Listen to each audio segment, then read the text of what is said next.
1954년 마오쩌둥은 인도 수상 내류와의 회담에서 미국의 원자폭탄은 종이 호랑이에 불과하다. 중국은 인구가 많다. 전쟁은 무기가 아니라 인간이 정한다면서 표면적으로는 미국의 핵 위협을 대수롭지 않게 여기고 핵무기 개발에 큰 관심을 두지 않은 것처럼 보였지만 실제로는 한국전쟁과 제1차 대만해협 위기를 겪으면서 원자폭탄의 위력과 필요성에 대해 인식하고 있었습니다.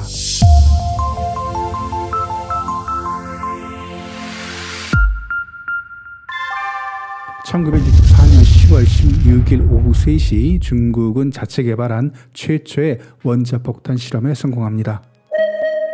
1953년 스탈린이 사망하자 니키타 후르쇼프가 소련의 권력을 잡았습니다. 자신의 권력을 공고히 하고 스탈린의 잔당을 제거하기 위해서 국내외 지원이 필요했던 후르쇼프는 중국과 딜을 합니다. 1954년 9월 후르쇼프는 공산당 중앙위원회 연설에서 중국의 산업 발전에 소련이 도와주지 않는다면 중국과 외교 관계를 증진할 좋은 기회를 놓친다고 연설합니다. 그리고 며칠 후 후르쇼프는 방문단을 이끌고 중국 건국 5주년 기념행사에 참가하기 위해 베이징을 방문합니다. 소련의 사정에 정통했던 마오쩌둥은 방문한 후르쇼프의 핵무기 개발 지원을 요청합니다. 마오쩌둥의 뜻밖의 제안에 당황한 후르쇼프는 중국이 경제 발전에 집중하기를 원했고 또 소련은 이미 중국을 핵우산으로 보호하고 있다면서 처음에는 요청을 거절했습니다. 하지만 기회라고 생각했던 마오쩌둥의 끈질긴 요구에 후르쇼프는 핵무기가 아닌 평화적인 사용이라는 조건을 달고 핵개발의 특정 항목에 대해 협력 지원하기로 합의했습니다. 1955년 4월 중국과 소련은 중소원자력 협력조약에 서명합니다. 소련은 당시 중국의 실험용 원자력 발전소 건설 지원과 중국 내 우라늄 매장량을 조사하기 위해 다수의 과학자를 중국에 파견하면서 중국에서 사용하고 남은 우라늄 원료는 소련이 수입하기로 합의합니다. 1956년 2월 후르쇼프는 더 많은 중국 유학생을 받아주면서 중국의 핵 연구시설 건설과 협력 사업을 더욱 확장하기로 합의합니다. 하지만 중국은 이 시기 언젠가는 중소 관계가 어그러질 수 있다는 판단에 소련으로부터 빼낼 수 있는 건 모두 빼낸다는 전략으로 움직입니다. 중국 정부는 과학 연구 자금을 1955년 1,500만 달러에서 1956년 1억 달러로 늘리면서 중국 과학원에 막대한 예산을 배정 연구를 지원합니다. 또 이 시기는 미국에서 메카시즘 광풍이 몰아치던 시기라 국민당 정부 때 외국으로 유학한 과학자들에 대해 적극적으로 귀국 작업을 벌였습니다. 그 대표적인 인물이 미국의 로켓 과학자 천학삼입니다. 천학삼이 중국 핵무기 개발에 주도적인 역할을 한 건 아니지만 동료 과학자들과 함께 유학파로 중국 과학계의 토대를 쌓으면서 핵무기와 인공위성 개발에 대한 여론의 지지를 얻어내는 데 큰 역할을 합니다. 하지만 이들뿐만 아니라 귀국한 과학자들에 대한 공산당 내 극좌파들의 위협으로 당시 저울라이 총리는 이들과 이들 가족에 대한 특별 보호 조치를 내려야 했습니다. 소련은 이때까지 평화적인 목적의 원자로 건설, 즉 원자력 발전소 건설에 대한 기술 이전에는 진심이었던 것 같습니다만 중국은 이미 가속기와 원자로 건설에 대한 이론은 알고 있었습니다. 중국이 진짜로 알고 싶어 했던 건 핵무기 관련 지식이었고 핵무기 개발은 특수한 기술과 이에 관련된 많은 인프라가 필요한 또 다른 문제였습니다. 소련은 처음부터 핵무기와 관련된 기술을 중국에 전수해 준다는 생각은 하지 않았습니다. 그러나 1956년 6월 폴란드의 포즈난 시위 그리고 10월 헝가리 혁명이 연달아 발생하면서 반공산주의 물결이 동구 유럽을 휩쓸었습니다. 소련은 폭력적인 방법으로 시위를 진압했지만 이런 시위로 영향력이 약해질 걸 우려한 소련은 주요 동맹국들의 적극적인 지원이 필요했습니다. 이런 틈새를 그냥 넘길 중국이 아니었고요. 결국 소련은 지지에 대한 대가로 후르쇼프는 소련군과 과학자들의 반대에도 불구하고 원자폭탄 기술을 중국에 전수해 주기로 합니다. 1957년 10월 중국과 소련은 중소국방과학 신기술협정에 서명합니다. 이 협정에서 소련은 중국의 원자폭탄 설계 그리고 관련된 문서들 그리고 시험용 원자폭탄을 제공하고 케이싱 기술, 우라늄 및 플루토늄 처리 기술 제공에 대한 구체적인 협력 방안이 담겨 있었습니다. 하지만 이 협정을 계기로 중국과 소련은 동상이몽, 분열되기 시작합니다. 소련의 과학자들은 중국 과학자들에게 핵무기 개발의 가장 중요한 요소들을 전수해 주었다고 생각했지만, 중국 과학자들은 소련 과학자들이 넘겨준 핵무기 개발 기술이 이미 알려진 이론과 기술들로 별다른 도움이 되지 못했다고 생각했습니다. 그리고 소련의 과학자들은 중국으로 출발하기 전 어떤 내용을 전수하고 어떤 부분은 생략해야 하는지에 대한 구체적인 지침은 받지 못했지만, 분위기상 피동적일 수밖에 없었고, 이런 부분이 중국 과학자들의 큰 불만을 사게 됩니다. 1998년 7월 15일 진행된 핵무기 이론과 구조 조립 강의로 소련은 중국의 핵무기 개발의 핵심을 전수해 주었다고 생각한 반면, 중국은 제공된 문서 자료도 없었고 매개 변수나 공식도 알려주지 않았고 메모도 허락되지 않은 강연이었다고 평가했고, 강의 참가자들도 과학자가 아닌 일반 행정요원들 대상으로 진행 중국 과학자들의 큰 불만을 사게 됩니다. 58년 강의를 통해 소련이 잘못된 데이터들을 넘겨주는 바람에 핵무기 독자 개발할 때 큰 어려움을 겪었다고 중국은 주장했습니다. 상대편에 대한 이런 부정적인 평가는 1960년 이후 양국의 외교관계가 파국으로 치달으면서 더욱 증폭됩니다. 하지만 이 시기에 중국이 이익 본 것이 더 많습니다. 중국은 소련의 원조가 특별히 도움이 되지 않았다고 주장했지만, 우라늄 탐사와 채굴에서 소련으로부터 큰 도움을 받았고, 또 소련의 최신 대륙간 탄도탄인 R-12도 무료로 지원받았습니다.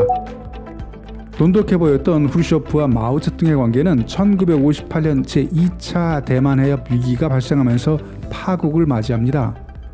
사실 마오쩌둥은 1930년대 장제스의 국민당과 내전을 벌일 때부터 소련에 대한 거부감이 있었습니다만, 이 파국의 결정적인 요인을 보면 먼저 마오쩌둥 입장에서는 1956년 소련 공산당의 20차 당대회에서 후르쇼프가 자본주의와 공산주의 진영 간의 평화적 공존을 언급하면서 스탈린 개인 숭배를 비판한 것에 대해 수정주의로, 그리고 연설이 자신에 대한 간접적인 공격이라고 여기면서 격분합니다.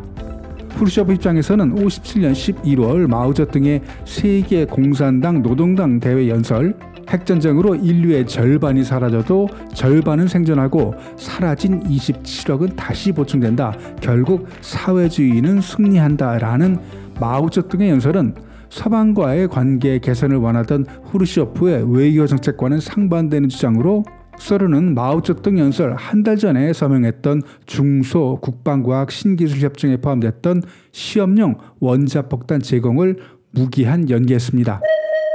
이런 히스토리가 있는 상태에서 중국의 금문도 포격으로 시작된 제2차 대만해협위기는 미국의 핵공격 위협과 제7함대 대만해협 파견이라는 중국에 대한 압박이 가해집니다.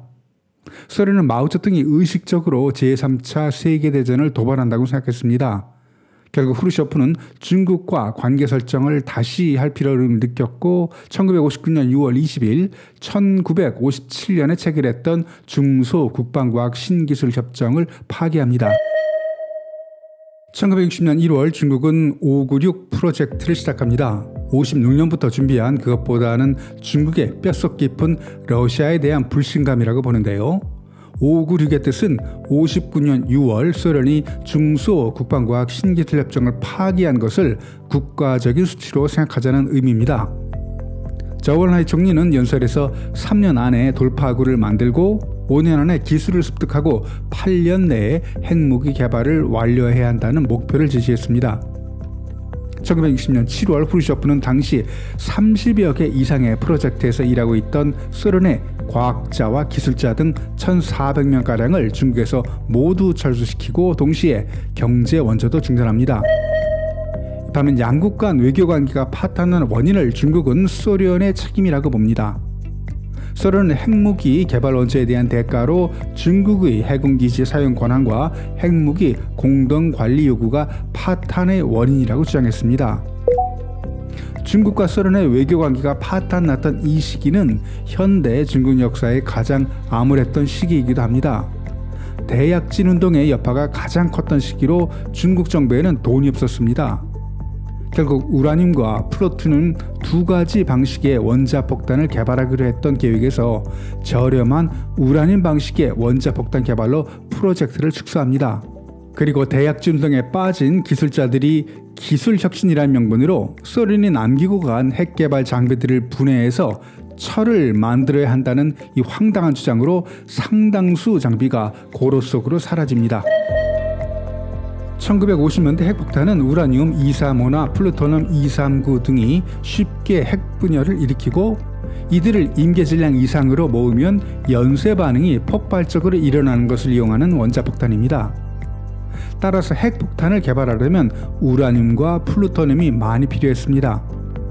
중국은 원래 우라늄 235와 플루토늄 핵폭탄을 동시에 개발하려고 했습니다. 우라늄 235로 만든 원자폭탄은 우라늄 238에서 우라늄 235를 분리해내기 위해 우라늄 농축 공장을 건설해야 했습니다. 소련은 이 부분 우라늄 235의 생산과 농축 과정에서 중국에 깊은 영향을 미쳤습니다. 1961년 말 란저우의 우라늄 농축시설이 완공됩니다. 그리고 1963년 겨울 란저우 농축시설에서 핵무기에 사용할 우라늄 235 농축 작업을 진행합니다. 농축 우라늄을 확보했다면 다음 단계는 폭탄 자체를 설비하고 조립하는 겁니다. 최초의 핵폭탄 작동 방식은 핵 분열 물질을 두 개로 분리해서 하나를 다른 하나에 대고 총처럼 쏴 핵 분열시키는 방법입니다. 이런 방식을 포신형이라고 하고 히로시마에 떨어진 리틀보이가 포신형 핵폭탄이었습니다.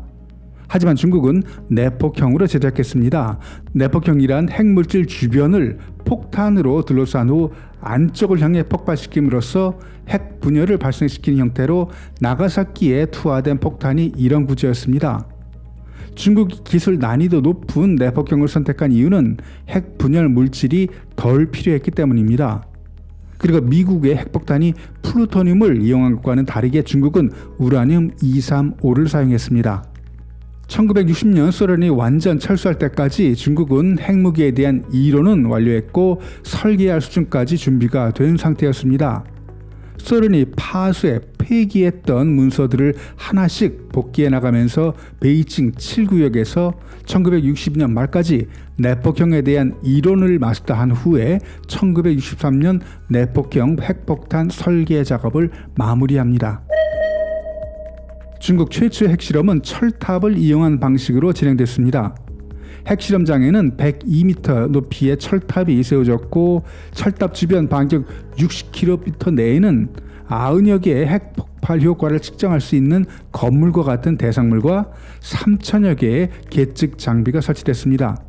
1964년 9월 19일 중국 최초의 원자탄은 간수성 주천시에서 조립, 전용열차로 나포박 실험기지로 이동합니다. 그리고 1964년 10월 16일 중국 최초의 원자폭탄 시험이 실시됩니다. 다음 날인 10월 17일 중국 총리 주얼라이는 중국 정부는 그 어떤 상황에서도 먼저 핵무기를 사용하지 않을 것임을 선언한다라고 발표합니다.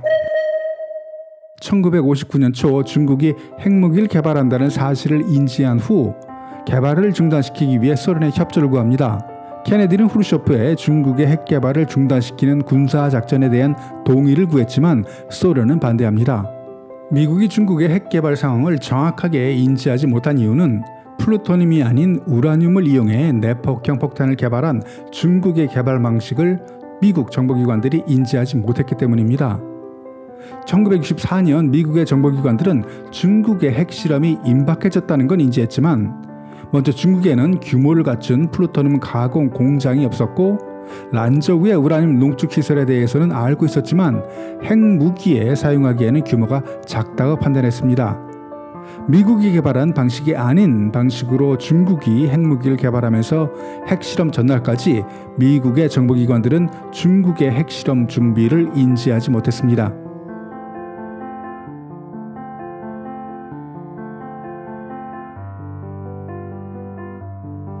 오늘 영상은 여기까지. 영상이 유익했다면 구독, 좋아요 부탁드립니다. 댓글은 영상을 만드는 데 큰 도움이 됩니다. 감사합니다.